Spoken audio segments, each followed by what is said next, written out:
দক্ষিণ লেবাননে এক সড়ক দুর্ঘটনায় আইয়ল উরিয়েল বিয়াঙ্কো নামে এক ইসরায়েলি রিজার্ভ সৈন্য নিহত হয়েছেন।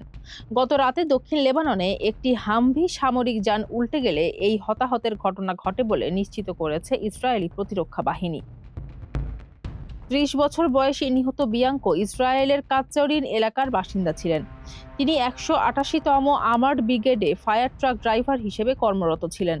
আইডিএফ জানিয়েছে, একই দুর্ঘটনায় আরও ৩ রিজার্ভ সৈন্য আহত হয়েছেন। তাদের মধ্যে একজনের অবস্থা মাঝারি এবং বাকি দুজনের আঘাত সামান্য। আহতদের উদ্ধার করে দ্রুত চিকিৎসার জন্য হাসপাতালে স্থানান্তর করা হয়েছে। লেবানন সীমান্তে চলমান উত্তেজনার মধ্যেই এই দুর্ঘটনাটি ঘটল। সামরিক যানটি নিয়ন্ত্রণ হারিয়ে উল্টে গিয়েছিল নাকি অন্য কোনো কারণে এই দুর্ঘটনা, সেই বিষয়ে বিস্তারিত তদন্ত করছে সেনাবাহিনী।